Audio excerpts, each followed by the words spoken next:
রাধে রাধে বন্ধুরা, শ্রী রাধারানীর ভোজনালয়ে স্বাগতম। আজকে করব 5 রকম সবজি দিয়ে একটা শুকনো শুকনো রসাই, যেটা পরোটা লুচি দিয়ে বেশ ভালো লাগে।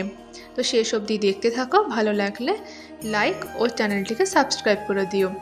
এখানেতে কুমড়ো, আলু, ডাঁটা আর পটল বানিয়ে নিয়েছিলাম। তারপর কড়ার মধ্যে বেশ খানিকটা সর্ষের তেল দিয়ে দিয়েছি। তাতে ফোড়নেতে 5 ফোড়ন আর শুকনো লঙ্কা ফোড়ন আর অল্প একটু হিং দিয়েছি। ফোড়নটা কিছুক্ষণ নেড়ে চেড়ে নেব আর তারপরে দিয়ে দেবো পটলগুলো। গ্যাসের ফ্লেমটা মিডিয়ামে রেখে পটলটা বেশ 5 মিনিট মতন ভেজে নেব। পটলের যে কাঁচা গন্ধটা, সেই গন্ধটা কেটে গেলে পটলটা বেশ ভালো লাগে। তো পটলটা একটু সময় নিয়ে ভেজে নিতে হবে। পটলের গাগুলো যখন লালচে লালচে হয়ে আসবে, তখন বাকি সবজিগুলো দিয়ে দেব। এই পটলটা আগে একটু নেড়ে চেড়ে ভেজে নিচ্ছি। পটলটা লালচে লালচে করে ভাজা হয়ে গেলে তারপর দিয়ে দিচ্ছি ডাঁটা, আলু আর কুমড়োটা। গ্যাসের ফ্লেমটা মিডিয়ামে রেখেই বেশ কিছুক্ষণ ধরে এবার নেড়ে চেড়ে ভেজে নেব।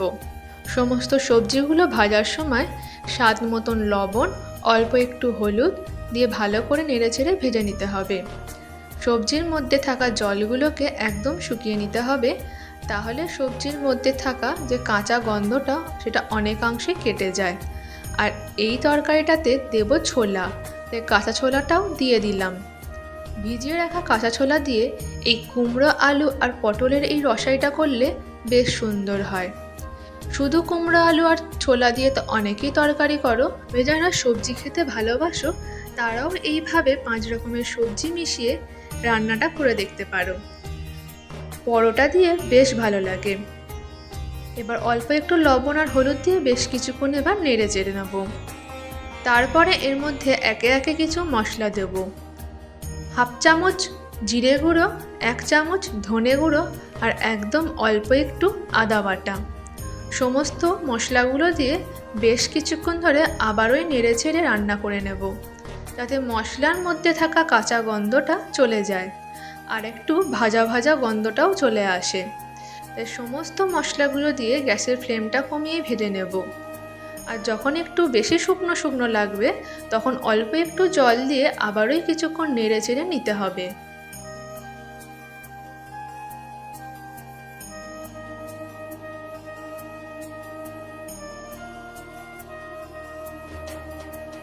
মশলাগুলি দিয়ে অনেকক্ষণ ধরে নেড়ে চেড়ে নিয়েছি আর একদমই শুকনো হয়ে গেছে। এবার বেশ খানিকটা জল দিয়ে আবারই কিছুক্ষণ নেড়ে চেড়ে নেব। যখন এই জলের পরিমাণটাও শুকিয়ে যাবে, তারপরে বেশি করে জল দিয়ে একটু দমে হতে দেব।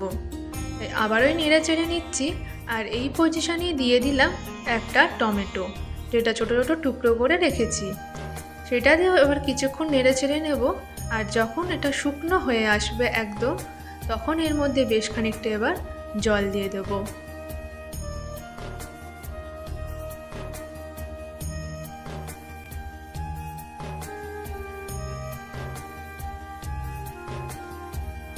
গ্যাসের ফ্লেমটা কমিয়ে রেখে 10 মিনিট মতন হতে দেব। এবার চাপা দিয়ে দিচ্ছি। 10 মিনিট পর ঢাকনাটি খুলে নিচ্ছি। বেশ রসাইটা শুকনো শুকনো আর একটু মাখো মাখো হয়েছে। তো সমস্ত সবজিগুলো খুব একটা ভেঙেও যায়নি, আবার একদম শক্ত হয়েও নেই। এইভাবে রসাইটা করলে বেশ সুন্দর হয়। এবার নামিয়ে নিয়ে ওপর থেকে দিয়ে দেবো ভাজা মশলা। ভাজা মশলা সবার বাড়িতেই এখন রেডি করা থাকে। 1 চামচ জিরে, ধনে, শুকনো লঙ্কা, তেজপাতা গরম করে গুঁড়ো করে দিয়ে দিতে হবে ওপর থেকে। আর ওপর থেকে একটু দিয়ে দেবো ঘি। আর রেডি হয়ে গেল কুমড়ো আলুর 5 রকমের তরকারিটা। এই রকম তরকারি একবার পরোটা দিয়ে ট্রাই করে দেখতে পারো। লেগে থাকলে লাইক, শেয়ার আর সাথে থাকতে চ্যানেলটিকে সাবস্ক্রাইব করে দিও।